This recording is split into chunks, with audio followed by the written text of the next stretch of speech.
Good afternoon, and welcome to the AAPOR Heritage Interview with Mark Schulman. I'm Evans Witt, president of PSRAI, and I'm here today with Mark at the AAPOR conference in New Orleans. It's May 19th, 2017, and I look forward to this conversation with Mark.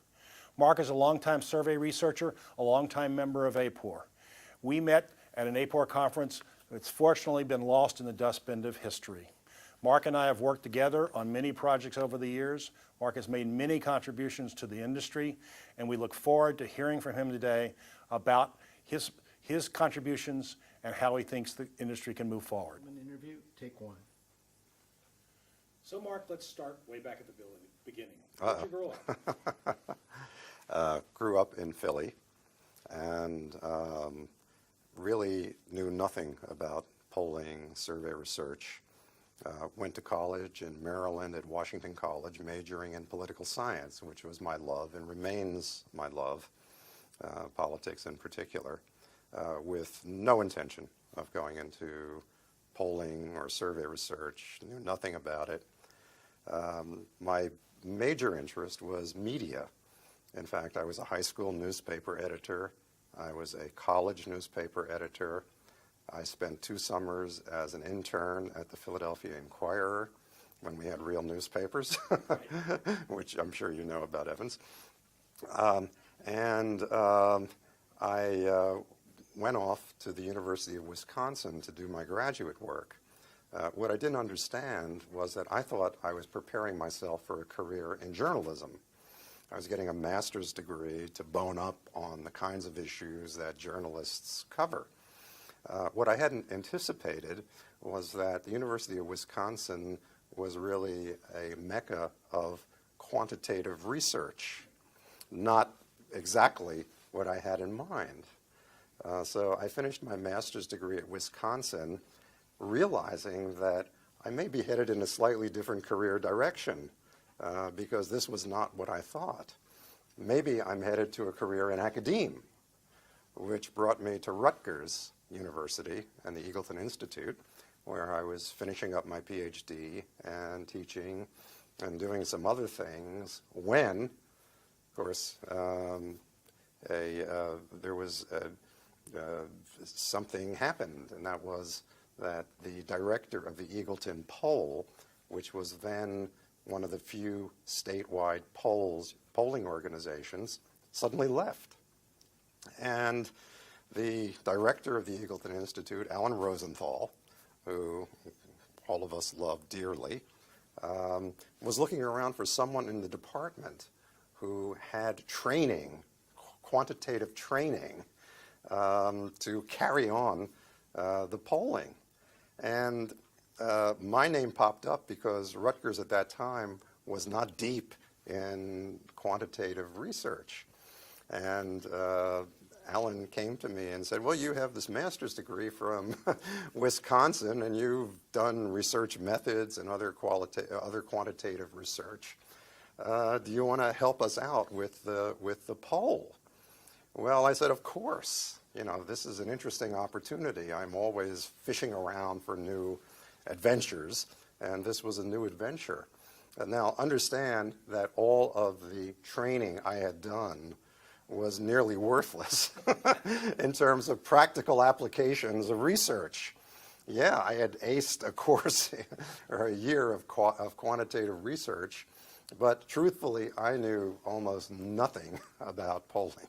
That must have been a frightening experience. It was terrifying, and in fact, we were happening upon a gubernatorial election. And at about that time, Cliff Zukin, who became my colleague at the Eagleton poll, came on board. Honestly, neither of us were really deep into polling. Well, what happened was that all of the conventional wisdom was that the Republican candidate named Ray Bateman was going to swarm over the incumbent governor, Brendan Byrne. We did our poll, and we furiously read all the textbooks we could and gathered all the information we could about how do you do this. I mean, understand, there was an organization there, And we had our own interviewing facility, and we had some sampling capability. It wasn't that we were starting from ground zero.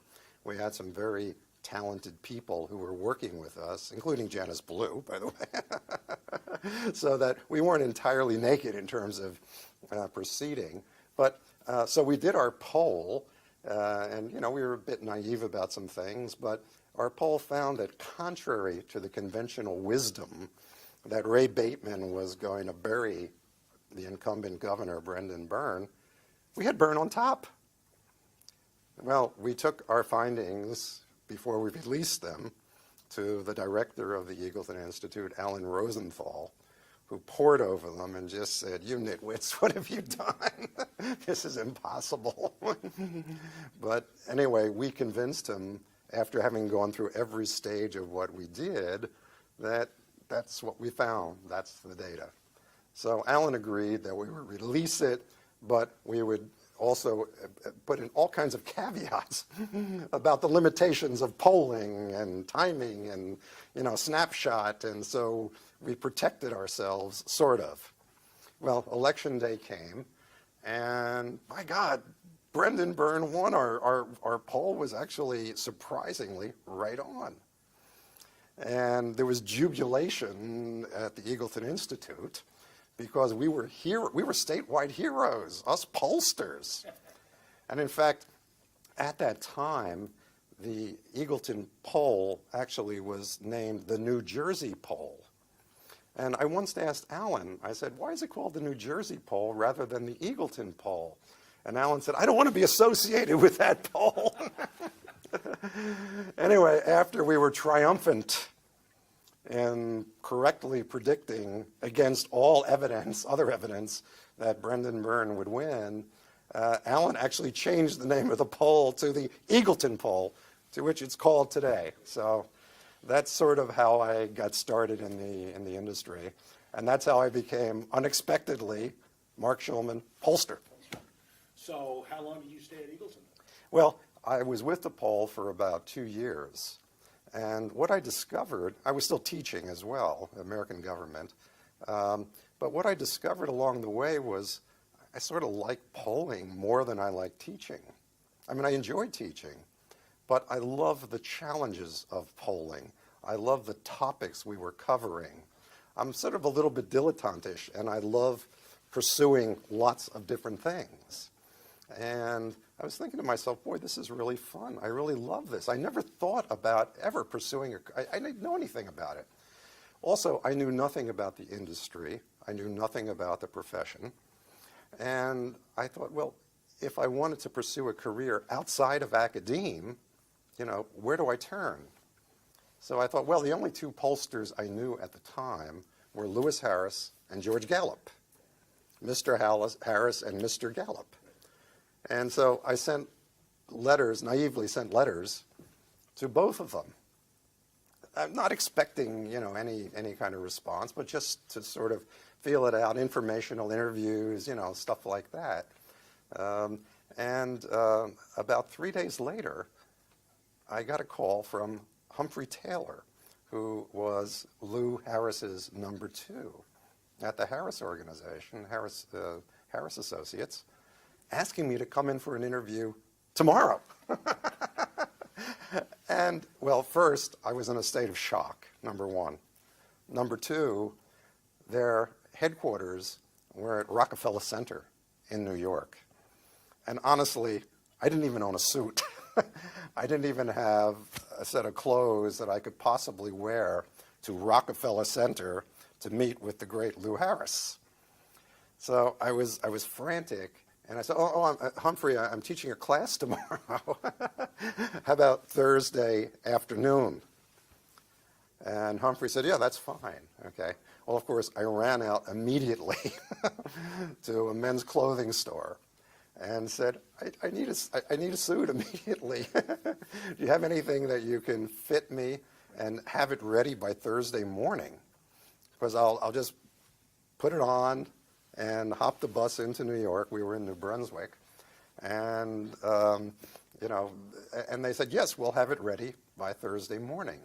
Well, that's exactly what happened. I I went to the clothing store at 9:30 in the morning, put on the suit. Fortunately, it fit perfectly. A new shirt, new tie.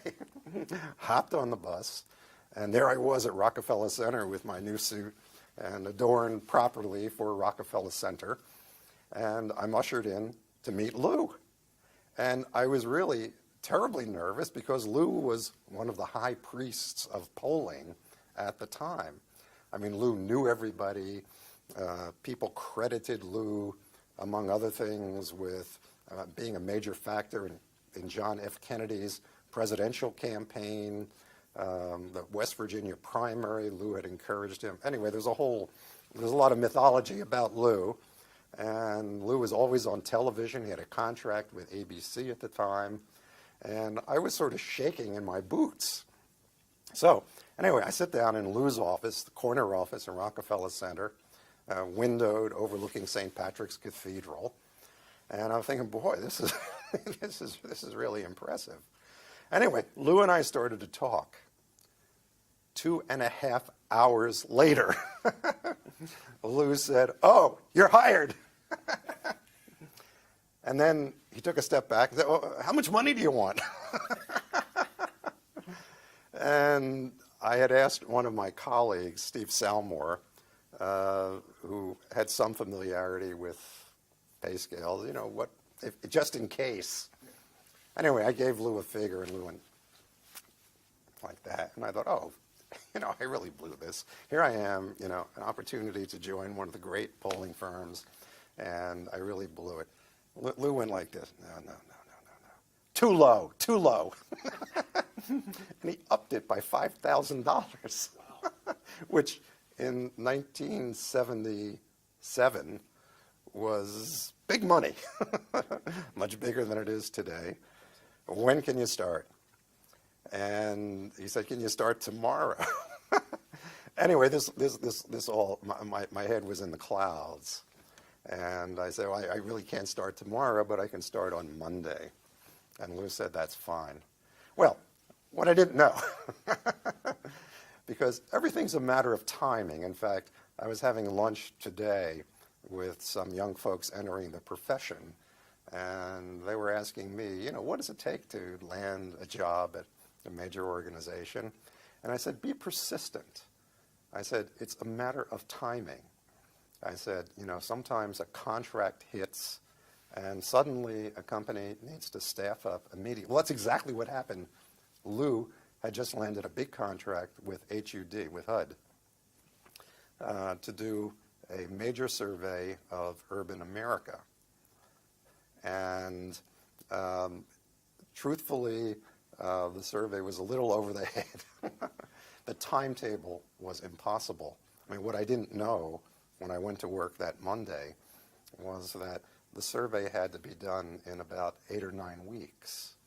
It was an in-person survey of 7,600 residents of urban America. I had to write the questionnaire.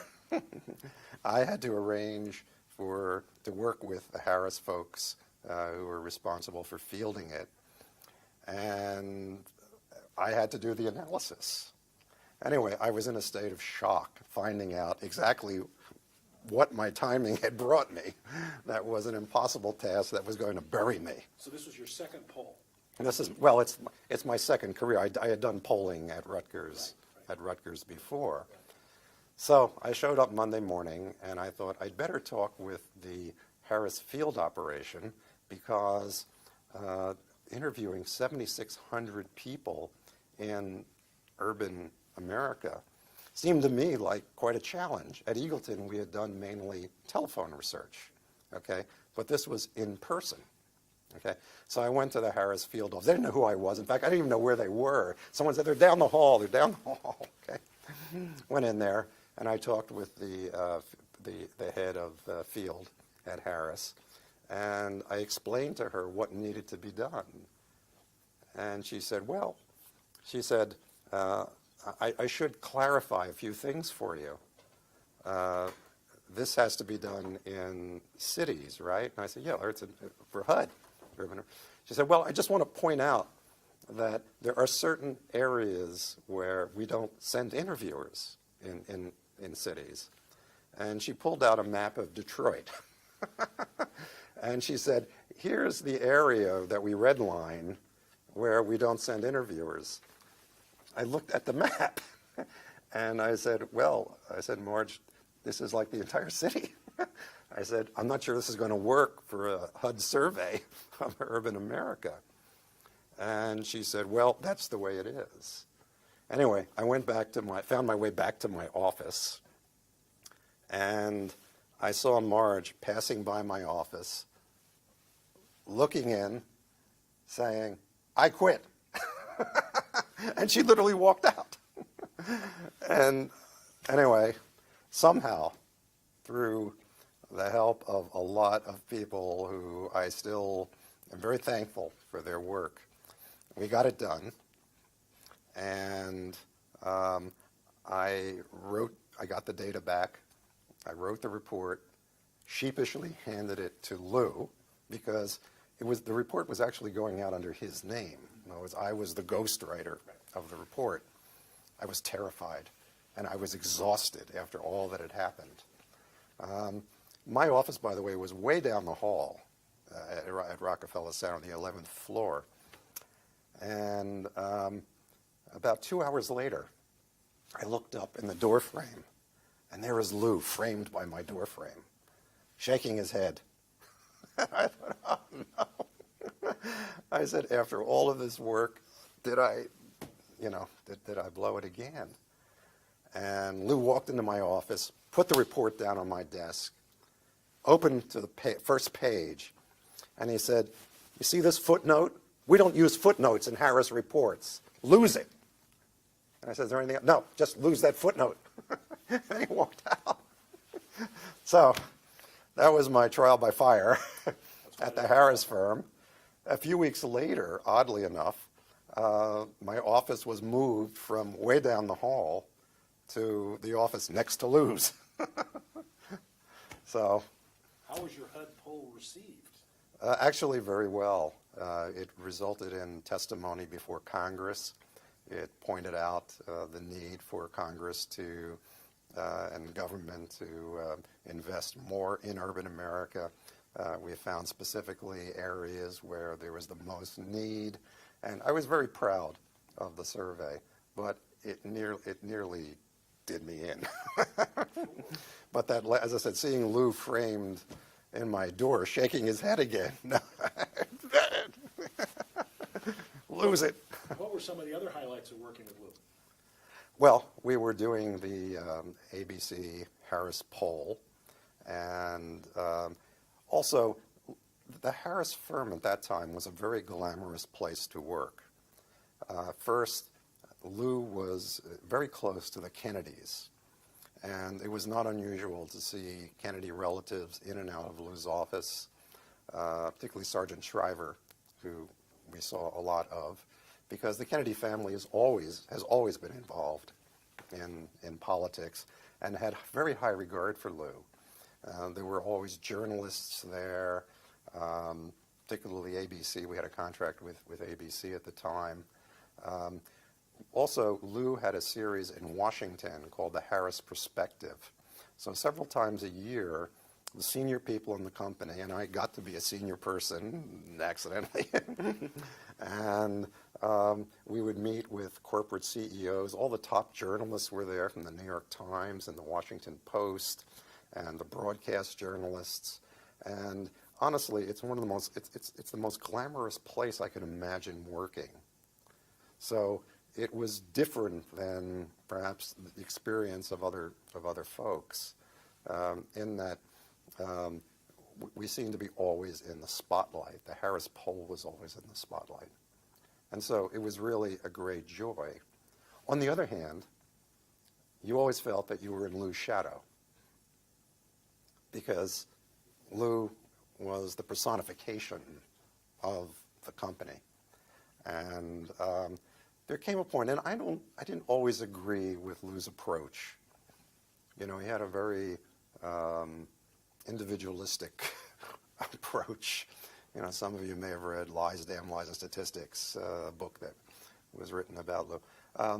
And there came a point after working with Lou for about 4 years And it was a very exciting 4 years, very exciting.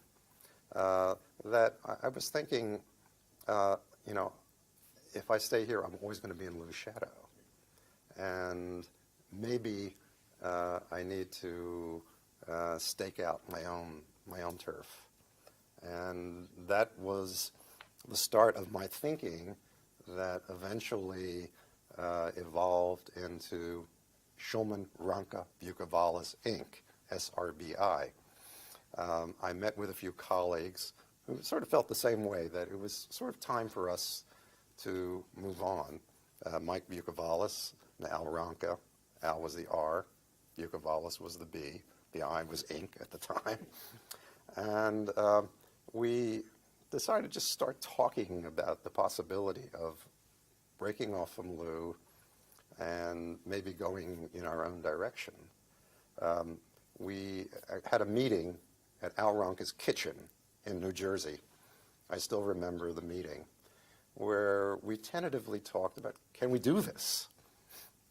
Because, you know, working under Lou, the Harris name at that time was a big attraction to clients, particularly high-level clients. And, you know, will this work? And we decided to chance it. We were very naive. You know, I think most people who start firms, and, you know, I don't know how you felt about it, but, you know, we thought, well, okay, we can do this. And we had a couple of clients who we figured would be loyal to us. And we decided to go ahead. We had incorporation papers, subchapter S, and by God, we went out on our own. So what year was this? This was 1981. And who were some of your early clients? Well, this is interesting. Our most loyal client, who kept us afloat for the first month or two, was a client who did agricultural research. Now, we were located in Midtown Manhattan, and Horace Kelly was very famous for doing research on seeds and fertilizers and farm implements and stuff like that. And so he gave us a lot of business. And it was odd because we had all of these interviewers in Midtown Manhattan, many of whom were in the arts and theater, fortunately, interviewing farmers. And we didn't dare tell them that we're in Midtown Manhattan unless they heard the horns honking in the background. Anyway, eventually, in fact, it didn't take very long, we attracted really a very nice roster of clients, including AT&T, some of their Bell operating subsidiaries, Exxon, Texaco, some insurance companies, and also we started working with someone who was associated with ABC. We were a subcontractor to a woman who was doing much of ABC's polling.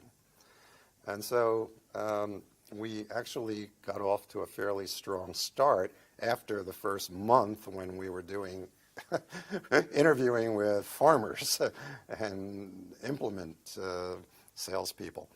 So what was your favorite poll, your favorite thing that you did? Well, first, I did enjoy monitoring our interviews with farmers because it was so distant and so foreign to my thinking that, you know, that turned out to be interesting. But we were also doing a lot of work with the media. And, for example, we did a lot of work with the Today Show. And it was very interesting because the top producers of the Today Show would actually monitor interviews that we were doing, looking at on-air personalities and, you know, things like that. And that was very interesting. We were doing financial service work for major banks and financial institutions. As I said, my interests are very eclectic.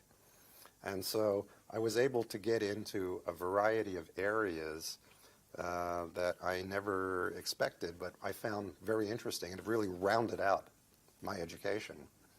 On the public policy side, we were doing a lot of work in spousal violence. And in fact, we did one of the first surveys, maybe the first survey, looking at spousal abuse in Kentucky.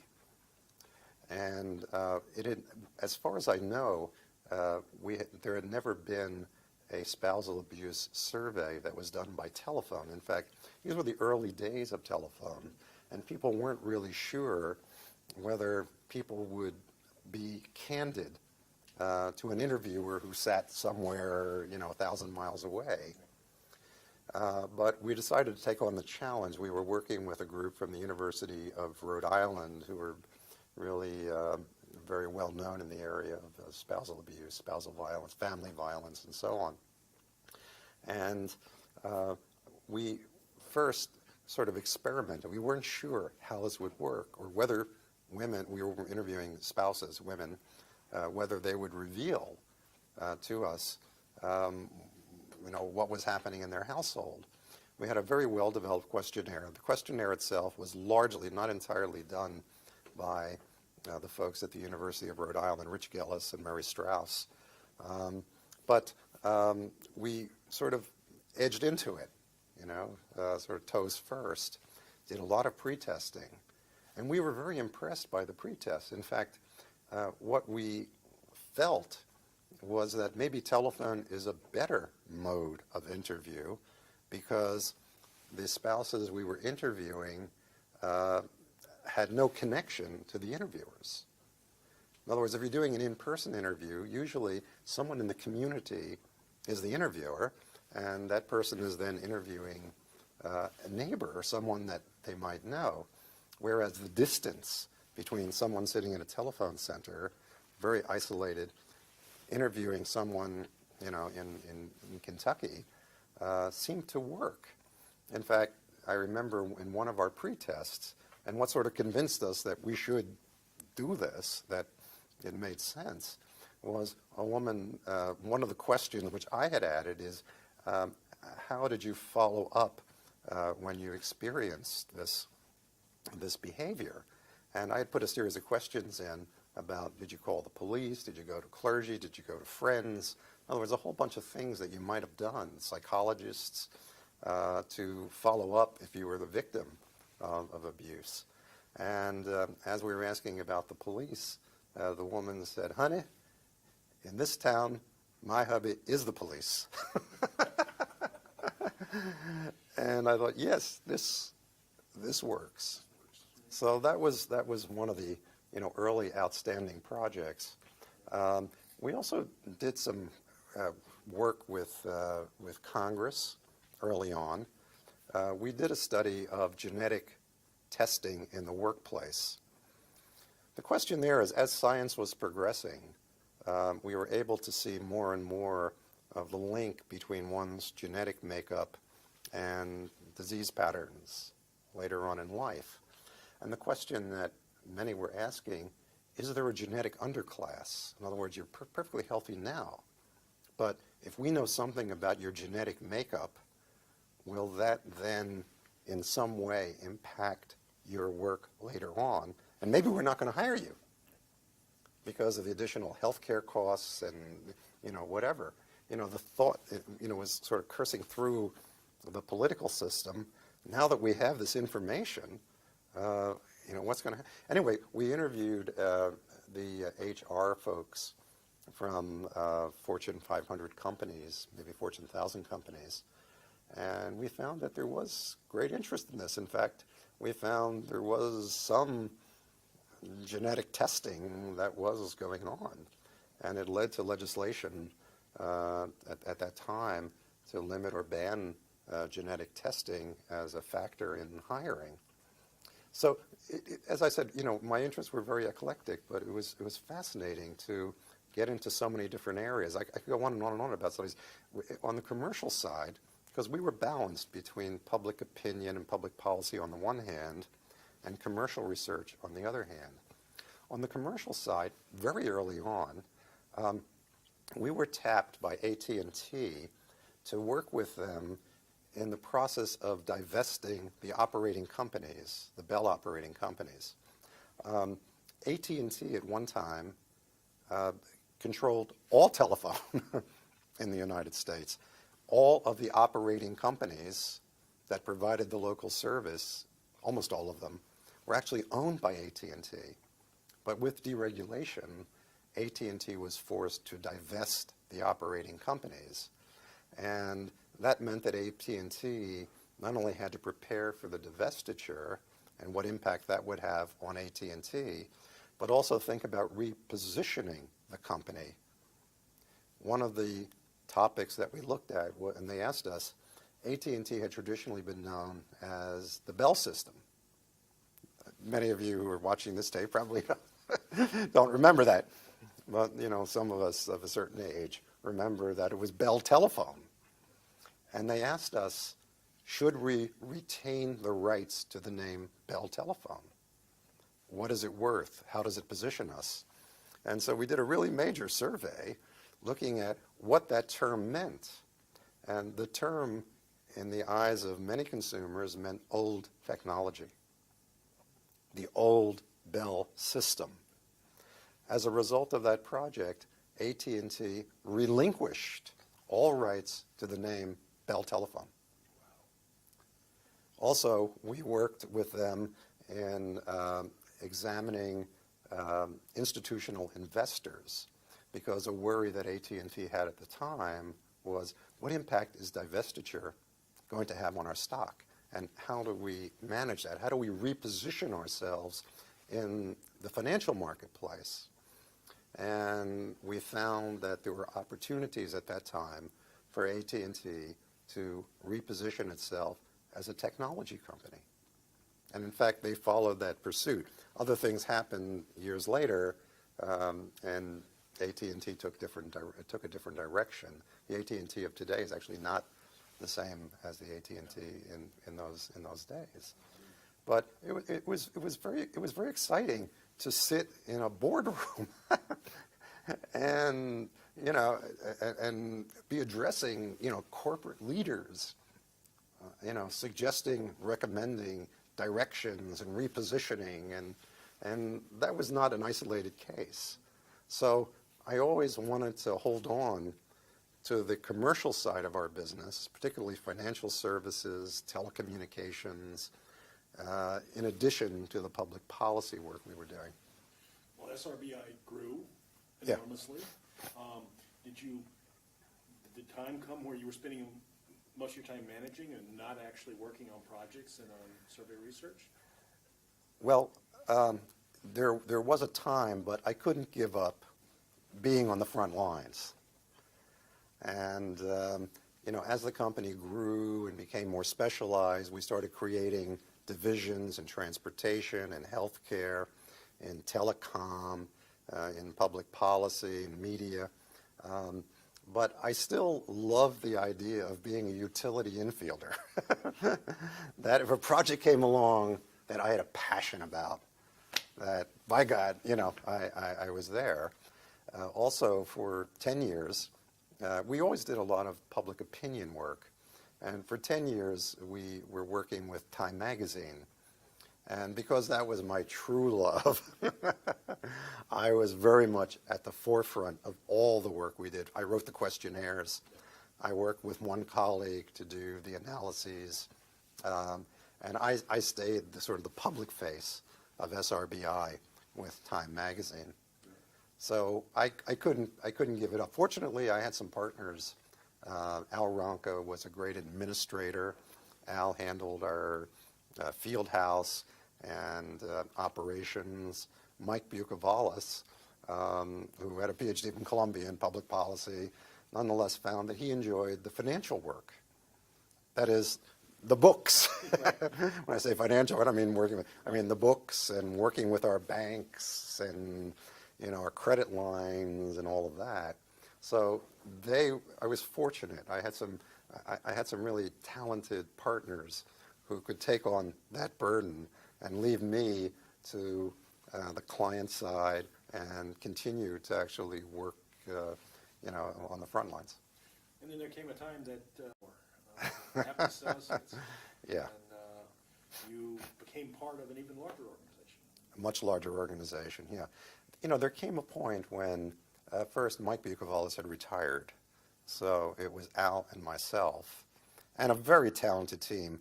I mean, I have to say that, when I look at, the growth and, relative success of the company, we were so fortunate to have so many dedicated people working with us.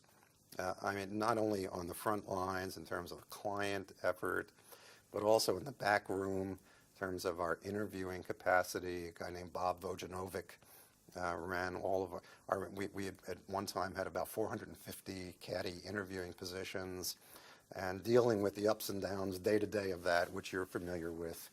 I mean, Bob somehow magically made it all work. I'm so grateful to the team that we had. We considered ourselves a family, honestly. We were so close, and fortunately, even when, after 2001, and we were in New York at the time, when certain sectors disappeared for a time after the 2001 World Trade Center disaster, fortunately, we were diversified enough in the public policy area to actually pick up a great deal of work that was following up on profiling the impact of the psychological impact and family impact of 2001. So that, fortunately, we were never in a position where we had to downsize. We were always, I mean, some years we may have been flat, but we always managed to stay, in the black. And we always managed at least to stabilize our workforce, and also in many years continue to add to the workforce. So I guess what I'm saying is that there came a point when, we thought that, Al and I thought that it really had come time to move on. I mean, Mike had retired, and Al and I were not near retirement at that time, but we thought for the survival of the company, and also because the field itself was changing, and we'll talk a little bit about the changes that are happening in the field, but we felt that just being a survey company in isolation was not enough. And so we started thinking about other companies to which we might mutually provide synergies, and that's when APT came along. Well, let's talk about that. Some of the challenges that you've faced in the industry and some of the challenges that the industry faces today. What was the biggest challenge that you faced, as a pollster? When you came in, the move from face-to-face to telephone interviewing was well underway. Yeah, well, it's interesting, but the field is always evolving. When I was at Lou Harris, when I was working with Lou, there was that shift that was occurring between in-person and telephone. And Lou, being, a traditionalist, didn't believe in telephone. People are not going to answer the telephone. Not everybody has a telephone. I want to go to their houses. So the breaking point came in the 2000 election, which we were doing for ABC. And the industry really was shifting to telephone, but Lou still didn't believe in it. So we struck a deal with Lou. I mean, I was working for Lou, but we struck a deal, those of us who were in the company.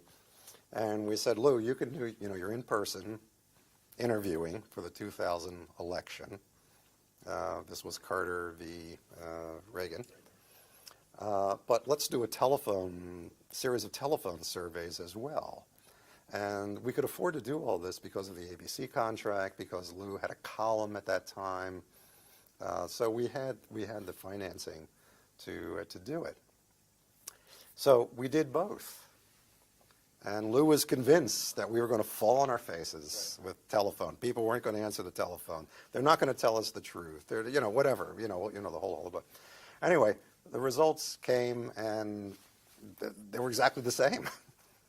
And in fact, fortunately, if you go back to the 1980 election, I think our polls were closer to the final horse race than anyone. I think the Wall Street Journal anointed us as the winners of the of the polling wars in 1980. So Lou was convinced, and in fact, we started escalating the amount of telephone work we were doing. But what I started to say is the field is always evolving, and it's important to keep an open mind.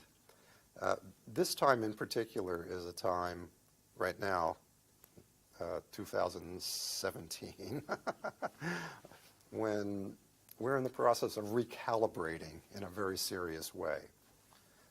There are a number of factors at work. For one thing, budgets are very tight right now. Our commercial clients, for example, are looking for ways to trim budgets and to achieve the same results. Second, we're facing I won't say a crisis, but certainly a downturn in response rates, which is worrisome. I mean, the results thus far, indicate that our polls are still, and we can talk about the election, 2016 election, but let's put that aside for the moment. And also the government, which is a major sponsor of research, of survey research, is certainly in a trimmed down mode as well. We're not sure right now as of, what is today, May 19th, where we're going to be in the next 6 months as Congress deals with appropriations and so on. But there's a good chance that, for example, the census has already been notified that their budgets are going to be cut. There's a good chance we have to recalibrate. And finally, and this is what's most important, new data sources are coming along. And my thinking in the past 2 or 3 years has been recalibrating as well. I really do think that we're at an inflection point right now. The inflection point is that we need to think of ourselves not as survey researchers, but as data scientists pursuing insights, pursuing understanding, but not limiting ourselves to one source of data. Let's look at all of the sources of data that are available and not think of ourselves just narrowly as survey researchers. For example, there is a vast storehouse of administrative data in the government. Now, there are issues about confidentiality issues, privacy issues about the use of that data, but nonetheless, there are tremendous issues. Second, there's social media data, which we now have a capacity to mine. Okay. Third, there are enormous numbers of digital sensors around that are picking up all kinds of information. For example, if you have a GPS system in your car, your cell phone, in fact, I guess I don't have my cell phone. Put it away. Your cell phone is a data gatherer. The amount of information that your cell phone is gathering and then generating based on every movement that you make, every Google that you make. When you go to the supermarket, you may be using an affinity card. The affinity card tracks everything you're buying. Okay? When you walk into the store, in some cases, the store will be geo-fenced. So when you walk in, the digital apparatus knows you're in the store. And in fact, as you walk through the aisles, it may flash certain information, couponing, whatever, to you. It may know about your brand preferences because that card, that affinity card, the frequent flyer card, knows an enormous amount of data about you. Go on Amazon. Amazon knows a tremendous amount about you. Anyway, if you put all these data sources together, as a company like Axiom has done, it's said that these companies, these data warehouses, may have as many as 1,500 to 2,000 bits of information about all of us. Now, what does that mean? It means that if you're a marketing strategist or someone involved in public policy, you can know a great deal more about your customer your citizen than you could possibly know through a survey. There are all kinds of implications of this. Now, what are the challenges to survey research? Well, number one, we are just one source of data in a world where data science tells us that there are thousands and thousands of sources of data that increasingly are integrated. We operate under the assumption that the data we collect is confidential. We don't disclose the identities of the people we interview. Yet if you look at the market research side, where they're making extensive use of all of these data sources so that they can target Evans Witt and they can target Mark Schulman. In other words, we're not just an anonymous piece of data in a data set, but they know all about us. So this really forces us to rethink how we approach things. We're no longer dependent on surveys. Also, surveys are subject to misreporting. Whereas, for example, our company has traditionally done a great deal of household travel surveys where we monitor, for transportation agencies and transportation planning purposes, we monitor where people go and, time of day. It helps to plan public transportation, roads, bridges, whatever. Okay. There's a company called Airbrush, I think it is, that collects millions and millions and millions of bits of data every minute from the cell phone companies, that produces elaborate travel pattern data, AirSage, in ways that, as a survey research company, we couldn't possibly do. Another example, the Consumer Price Index, which is an important component of what we call the leading economic indicators. Traditionally, that's done by survey. We send interviewers out to supermarkets and places, and they record the shelf price of various objects. Well, there's another way to go about this. MIT has developed algorithms that collect all of this information online. Because remember, how much of our purchasing today is done online? So if you want pricing, is it really necessary to send an interviewer to a supermarket when, in fact, you can collect this data? Anyway, this is one example. We're correlating the pricing data that's collected by MIT, and I think they call it Billion Price Project, to the data that the Commerce Department collects in their pricing surveys, and they're almost identical. So what this is saying is that there's a displacement effect. Also, in terms of certain behaviors that are captured digitally, we depend on self-report. But if we can collect this data digitally, for example, the travel data that I talked about, when we used to do it paper and pencil, people would forget, they did this, did that, or reported inaccurately. However, if we can track that on our cell phones, we don't have the problem with self-report. And let's come back to the issue of the economics of this. To the extent that we can displace surveys with digital collection, the economics are very favorable. So is there still a role for surveys? There's a role for surveys. Surveys will still need to clarify our understanding of motivation, for example. Also, when we look at the travel data, we don't necessarily know the trip purpose. So we still interview a subset of people whose data we collected to find out what was the trip purpose, because trip purpose is also important. Was it medical? Was it shopping? Whatever, visiting, friends, relatives. So we still need surveys to clarify the underlying reasons why we find the data that we do. But we're being inundated with data.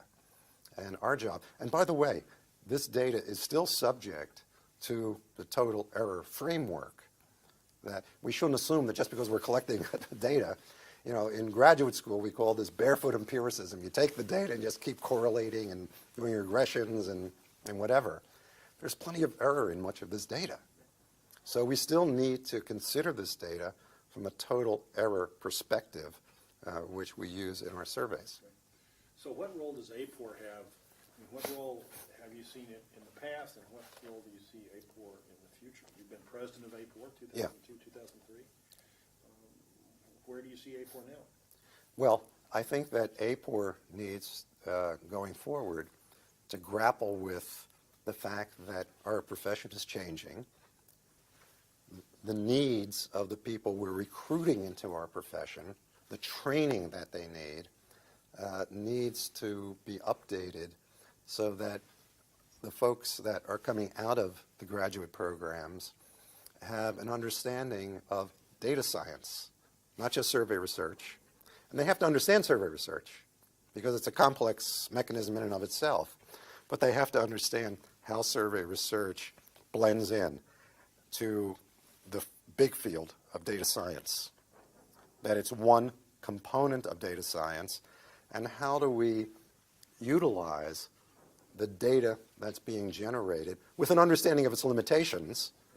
How do we utilize that data to build even greater insights into the problems that we face? So, thinking back to when you were AAPOR president, what did you like about being AAPOR president?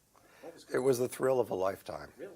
Yeah, because I was the CEO of a survey company, but having the opportunity to interact with the great people, great minds, and being part of that team, that the great minds in our country and even in the world, in our profession, was honestly the greatest thrill that I could have faced. Even today, the people that I have met through AAPOR are, I consider them still colleagues and friends, and being involved with this organization, not just as president, but I held a number of other roles. I was a conference chair. I was counselor at large. I held a number of positions. But it was the privilege of working with some of the most talented people I've ever met that was, for me, the greatest thrill. I hope I was able to contribute something to the organization's vitality and its growth. But there was a sort of personal pleasure for me, a personal benefit in working hand in glove with the people who built our profession and who are just so talented. Are there any particular things that happened when you were president during the year, or individuals you worked with during that year that come to mind as you're thinking back on it? Oh, sure. For one thing, we tried being on the business side and I worked closely with Don Dillman. Don was outgoing. Don was president, and I was, vice president, president-elect, or so, I don't know, like that. Working with Don, and Don is one of those people, as I said, with whom I've had a lifelong friendship, and I value that, so tremendously. But, Don and I were determined. I think AAPOR had reached a point in its growth where it needed more of a business perspective. The membership had grown. Our business practices, truthfully, when, Don became president, he discovered that we didn't know how many members we had.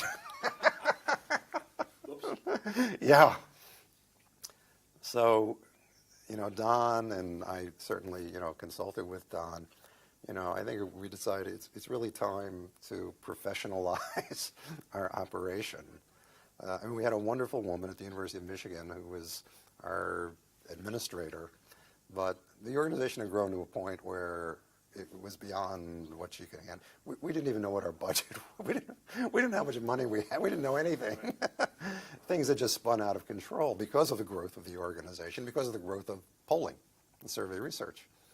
So we decided to find, professional assistance, a professional management organization to really put us back on track. And so that was one thing that we did. Second, we decided to expand the conference. I was conference chair, and we decided to run the conference on a more business-like basis. The conference exhibit area traditionally had one exhibit, which was the book sale. It was a pile of books on a desk, and oftentimes the books on the desk were the same books that were on the desk last year and the year before, which came out of somebody's basement and got thrown on the table. We decided to see if we could generate more money by expanding the exhibit area. In other words, inviting people in to exhibit at the conference. And the first year, I'll never forget, we actually managed to find, I don't know, about 12 or 15, I don't remember how many exhibitors who paid us good money to exhibit at the conference. And I remember people walked in and said, what is that? I mean, this is like a different kind of conference. Also, I personally am a music fan, and my conference was in Portland, and I brought jazz into the conference, of course, provided employment to a bunch of jazz musicians, and so we made it. Also, we decided on a policy of locating the conference in places that people would want to visit anyway. Now, the conference had a history of finding cheap hotels, Right, very cheap hotels. which, as those of us who've been around, we're always slightly over the hill. I remember there was one place somewhere in Illinois which we were told was Chicago, but in fact it was about 50 miles outside Chicago, where, the place was about to enter into foreclosure. And I went to change the temperature on the wall. I forgot it was too hot, too cold. The thermostat fell off the wall. And the food was always terrible. There was no place that anybody would want to visit. Anyway, we decided, let's see what happens if we place the conference in some places where people actually want to attend. And mushroomed. Particularly, we started going to Florida. And Florida attendance was amazing. In fact, the biggest problem we faced was overflow. And what we discovered was that whenever we scheduled a conference in a really desirable place, that the central hotel, the headquarters hotel, we needed backup hotels as well. So by the time we got to Nashville, we actually had 7 backup hotels. They were smaller hotels, and we were providing bus service to get people to the conference. Right. And so, great pleasure. Cliff Zukin was a great friend, was the secretary treasurer. And Cliff was giving his report at one of the conferences, and Cliff looked down at his notes and he said, "We made a profit of $60,000? So anyway, that was one thing we did. Also, we organized Meet the Authors. And our first author was our current outgoing president, Roger Taranjo. Roger had just published the book on cognitive psychology. And we decided, wouldn't it be fun in the exhibit area, first to provide refreshments, and second, to have meet the author sessions. People had recently come out with books, to meet in groups to talk about. So anyway, there were a lot of things we did with the conference. Again, working with Don, we professionalized the management of AAPOR.